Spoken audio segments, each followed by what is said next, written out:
Hi hello, ഇന്ന് നമ്മൾ ഉണ്ടാക്കാൻ പോകുന്നത് നിലക്കടല കൊണ്ടൊരു കറിയാണ്.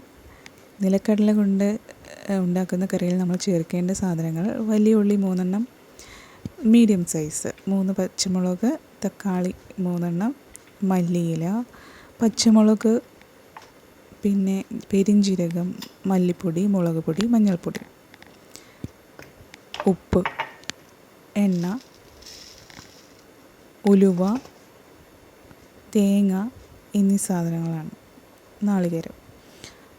ഓക്കെ, ഇനി വേണ്ടത് ഇഞ്ചി വെളുത്തുള്ളി പേസ്റ്റാണ്. പാലക്കാടിൻ്റെ സ്വന്തം നിലക്കടലയാണ്. നിലക്കടല വേവിച്ചെടുക്കാൻ പറ്റുന്ന നിലക്കടലയാണ് വേണ്ടത്. നമ്മളിവിടെ ഒരു പാൻ തയ്യാറാക്കി വെച്ചിട്ടുണ്ട്. നിലക്കടല കൊണ്ട് കറിയോ എന്നെല്ലാം നിങ്ങൾ ചോദിച്ചേക്കാം. വളരെ ടേസ്റ്റിയാണ് കേട്ടോ. ഓക്കെ, നമ്മൾ ഫ്രൈ പാൻ ചൂടായി വരുന്നതിനനുസരിച്ച് നമുക്കതിൽ എണ്ണ ഒഴിച്ച് കൊടുക്കാം. ആദ്യം ഞാനതൊന്ന് കത്തിക്കട്ടെ.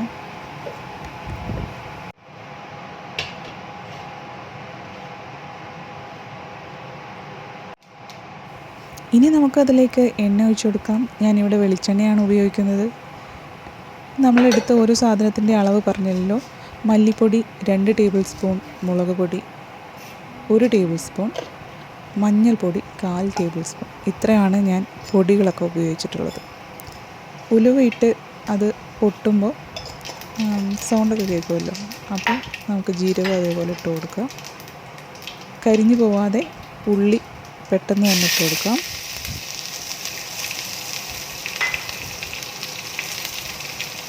അതെല്ലാം നന്നായിട്ട് വഴറ്റി ബ്രൗൺ നിറമാവുന്നവരെ ഒന്ന് വഴറ്റി കൊടുക്കാം.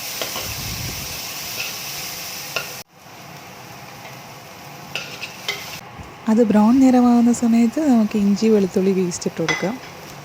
എന്നിട്ട് നന്നായി വഴറ്റി കൊടുക്കണം. അപ്പോൾ ഇതെല്ലാം ബ്രൗൺ നിറമായി വന്നിട്ടുണ്ട്. ഇപ്പോൾ നമുക്ക് തക്കാളിയും മല്ലിയിലയും ഒക്കെ ഇട്ട് കൊടുക്കാം. എന്നിട്ട് നന്നായി വഴറ്റി കൊടുക്കാം. കുറേ ദിവസമായിട്ട് ചാനലിൽ വീഡിയോസൊന്നും ഇടാത്തതിനാൽ ആർക്കും പരാതിയൊന്നുമില്ല. എങ്കിലും നമ്മളുടെ ആരാധകർ വെയിറ്റ് ചെയ്യുന്നുണ്ടാകും എന്ന് കരുതി ഞാൻ ഇട്ടതാണ് ഈ ഒരു വീഡിയോ. ഡിഫറെൻ്റ് ആയിട്ടുള്ള ഒരു പാചകക്കുറിപ്പ് കൂടിയാണ് നിലക്കടല കറി. എല്ലാവരും ട്രൈ ചെയ്ത് നോക്കുക. അപ്പോൾ നമ്മളുടെ ഉള്ളിയും തക്കാളിയൊക്കെ നന്നായിട്ട് വഴന്നു വന്നിട്ടുണ്ട്. ഇനി നമുക്കതിലേക്ക് പൊടികളൊക്കെ ഇട്ട് കൊടുക്കാം. മല്ലിപ്പൊടി, മഞ്ഞൾപ്പൊടി, മുളക് പൊടി, ഉപ്പ് പൊടി, എല്ലാ പൊടി ഇട്ട് കൊടുക്കാം. എന്നിട്ട് നന്നായിട്ട് കരിയാതെ നന്നായിട്ടൊന്ന് വഴറ്റിയെടുക്കാം.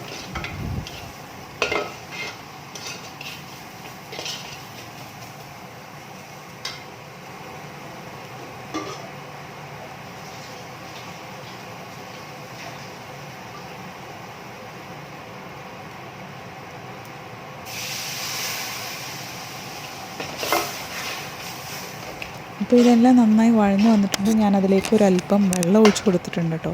ഇനി കരിഞ്ഞു പോയാലോ, ചെറുതായിട്ട് വെള്ളം ഒഴിച്ച് കൊടുത്തിട്ടുണ്ട്. ഇനി അതിലേക്ക് ഇടേണ്ടത് ഗരം മസാല പൊടി ഞാൻ പറഞ്ഞിരുന്നില്ല, അതുകൊണ്ട് നമുക്ക് കുറച്ച് ആഡ് ചെയ്ത് കൊടുക്കേണ്ടതുണ്ട്.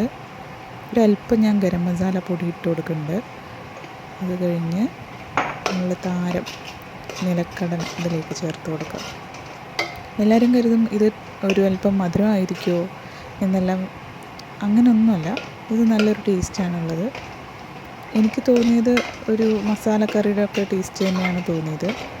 നമ്മൾ കൂർക്ക എന്നുള്ള സാധനമൊക്കെ കേട്ടിട്ടുണ്ടാവുമല്ലോ. കൂർക്കയൊക്കെ നമ്മൾ മസാല ഇട്ട് വെക്കുന്ന പോലെയൊക്കെ ഒരു ടേസ്റ്റാണ് ഏകദേശം ഉള്ളത്.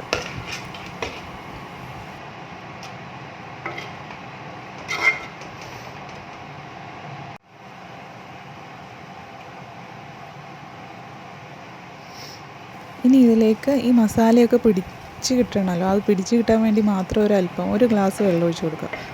ഒരു ചെറിയ ഗ്ലാസ് വെള്ളം ഒഴിച്ച് കൊടുക്കാം. പിന്നെ നമുക്ക് തേങ്ങ അരച്ച് ചേർക്കുകയാണ് വേണ്ടത്.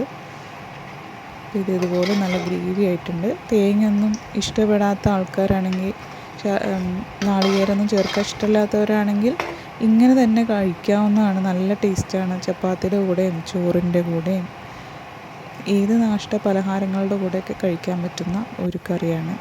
വളരെ ടേസ്റ്റിയാണ് കേട്ടോ. എല്ലാവരും ഒന്ന് ട്രൈ ചെയ്ത് നോക്കണം. എന്താണെങ്കിലും ഇതിന് നമ്മൾ ഉപയോഗിക്കേണ്ടത് നിലക്കടലയാണ്. നിലക്കടല പുഴുങ്ങിയെടുത്തതാണ് നമ്മൾ ഉപയോഗിക്കേണ്ടത് കേട്ടോ. ഓൾറെഡി പുഴുങ്ങിയെടുത്തതായത് കൊണ്ടാണ് ഞാൻ അങ്ങനെ തന്നെ ഉപയോഗിച്ചത്. അല്ലാത്ത പക്ഷം അത് വെന്ത് കിട്ടാൻ പാടായിരിക്കും. കുക്കറിൽ വേവിച്ചെടുക്കാവുന്നതാണ്. Thank you.